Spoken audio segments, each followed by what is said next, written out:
नमस्कार साथियों, दिव्यम क्लासेस सीकर में आपका स्वागत है।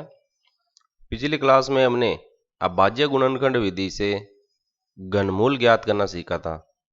देखिए, आज हम अनुमान विधि से घनमूल ज्ञात करना सीखेंगे। केवल संख्या को देखकर ही उसका घनमूल कैसे लिखा जाता है। देखिए, आपको इसके लिए कम से कम क्या है, एक तो कम से कम 10 तक की घन संख्या याद हो जाना चाहिए डायरेक्ट सीधे।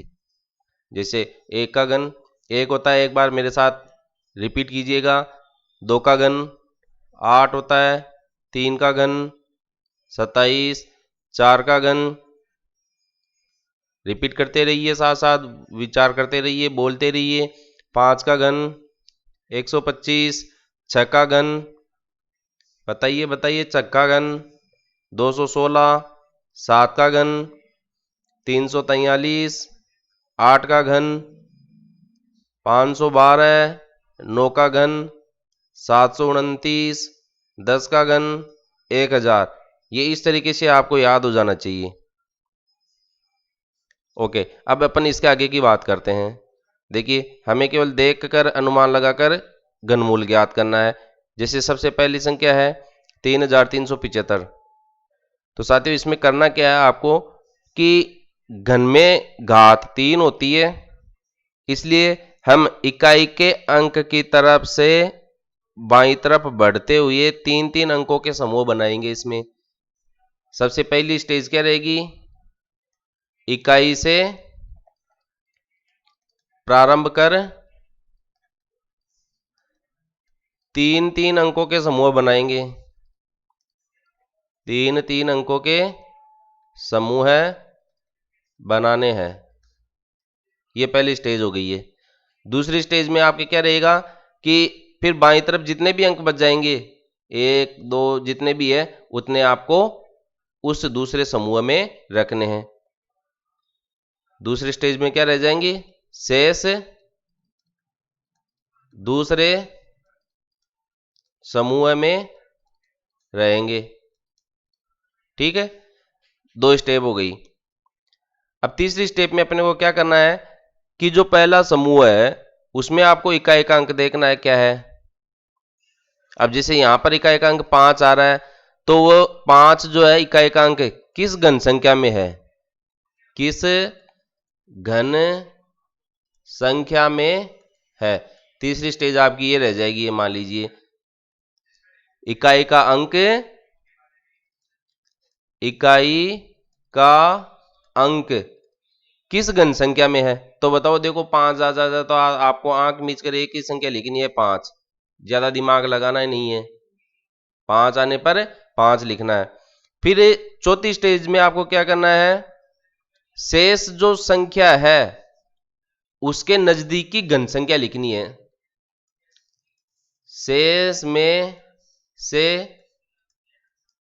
नजदीक की घन संख्या लिखनी है। नजदीकी घन संख्या लिखनी है और संख्या से छोटी होनी चाहिए। जो ये शेष संख्या बच रही है उससे छोटी होनी चाहिए, बड़ी नहीं होनी चाहिए। ऊपर का तीर का मतलब बड़ा, नीचे का तीर का मतलब छोटा। छोटी संख्या होनी चाहिए। तो बताइए 3 से छोटी घन संख्या कौन सी है, 1 है, तो हम यहां पर 1 लिख देंगे। अब आप 15 का घन देखिए क्या होता है। 15 का घन ज्ञात करके बता दूं, ये 15 और ये घन 3375। आनंद आ गया होगा। अब देखिए आगे की संख्या देखते हैं। 3 का समूह बनाना है, शेष संख्या को दूसरे समूह में रखना है। फिर पहले समूह में इकाई का अंक जो है वह किस घन संख्या में है। अब 8 देखिए किस घन संख्या में है, 10 तक की घन संख्या में से काम हो जाएगा आपका। 2 के घन में आ रहा है, लिख दीजिए। 8 किस घन संख्या में है, 2 में। शेष संख्या कितनी, 74 है। इस संख्या से छोटी संख्या होनी चाहिए, लेकिन वो घन संख्या होनी चाहिए। इससे छोटी घन संख्या देखनी है कुल मिला के। तो 74 से छोटी कौन सी है बताओ, ये देखो 64 आ रही है। तो 64 किसका घन है, 4 का, तो उसका घन लिख दीजिए आप, ये 4। ये 42 आ गया, खुशी मनाइए। 42 का घन देखिए, कैलकुलेटर निकाल कर उत्तर मिलाने की क्या होती है 740 88, यह आपका उत्तर है। अब मुझे लगता है कि मुझे अब डायरेक्ट आपको उत्तर मिलाकर दिखाने की आवश्यकता नहीं रहेगी, आप खुद इसका घन करके ज्ञात करके देख लेना। अपन तीसरे क्वेश्चन पे चलते हैं।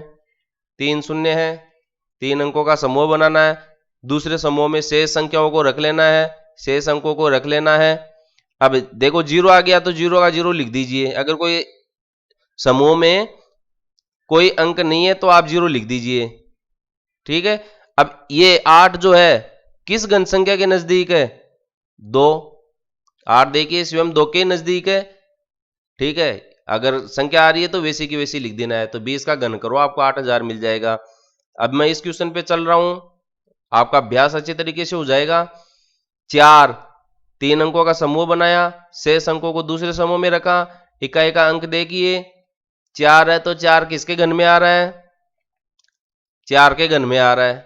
4 किसके घन में आ रहा है 4 के घन में आ रहा है, ये लिख दीजिए 4। 13 के नजदीक की या इससे छोटी घन संख्या आपको 8 ही मिलेगी, इसका मतलब 8 किसका घन है 2 का, तो 2 लिख दीजिए, तो ये 24 का घन है।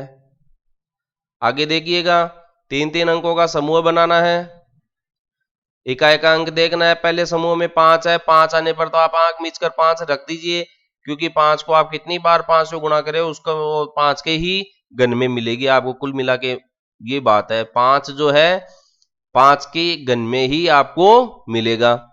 857 किसके नजदीक है घन, इसके नजदीकी घन संख्या लिखनी है 857, तो देखिए ये 729 है और ये 1000 है, तो ये इसके बीच की हो गई ना, इसका मतलब इसके नजदीक का कौन हो गया 9, तो ये 95 हो जाएगा। ये सारे सवाल मैं आपको पूर्व में करवा चुका हूं, ये बात और बता दूं मैं आपको। अब आगे देखिएगा 576 और 17 है, 6 किसके घन में आ रहा है, देखिए 6 किसके घन में आ रहा है 6 के घन में आ रहा है, 6 किसके घन में आ रहा है 6 के घन में आ रहा है। 17 आ रहा है तो 17 के नजदीक की कौन सी घन संख्या है 8, 8 का मतलब 2 हो गया, ये 26 का घन है। अब 3 अंकों का समूह बनाया, शेष अंकों को दूसरे समूह में रख दिया, इकाई का अंक देखो 8 किसके घन में आ रहा है 2 के घन में आ रहा है, ओके। 8 किसके घन में है 2 के घन में है, और इसके नजदीकी घन संख्या कितनी है 2, ये लीजिए 2 हो गया। अब आगे देखिएगा 3 अंकों का समूह बनाया, शेष को दूसरे समूह में रख लिया, 0 आने पर केवल 0 लिखना है, और ये देखो 3 का वैसे ही है, तो अगर घन के बराबर भी मिल रही है तो वो घन संख्या जिस जो सबसे नजदीक है वही लिख देनी है, या बराबर है तो बराबर वाली लिख देनी है।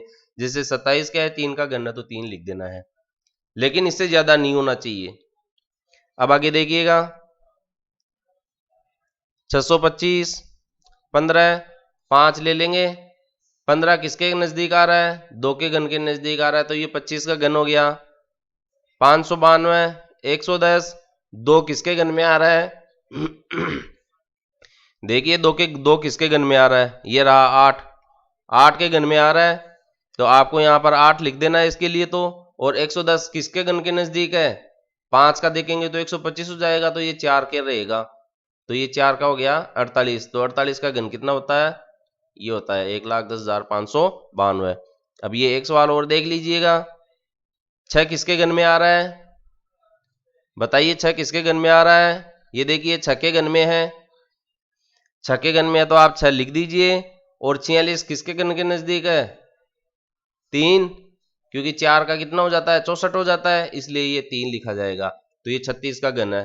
अंतिम के लिए देखिएगा कैलकुलेटर से निकाल के बता देता हूं, 36 का जो घन है 46,656 उत्तर मिल रहा है। इसका मतलब अपन ने जो अनुमान लगाया है, जिस तरीके से इनको डायरेक्ट घनमूल इनका ज्ञात किया है वो सबका सही उत्तर आ रहा है, तो ये सही तरीका है। तो इस आधार पर भी आप अपना घनमूल ज्ञात कर सकते हैं। प्रैक्टिस कीजिएगा, वीडियो अच्छा लगे लाइक करें, शेयर करें, सब्सक्राइब करें, बेल आइकन जरूर दबाएं, ताकि जैसे ही वीडियो बनाकर अपलोड करूं तो उसका नोटिफिकेशन आपको प्राप्त हो सके और आप इसका लाभ उठा सके।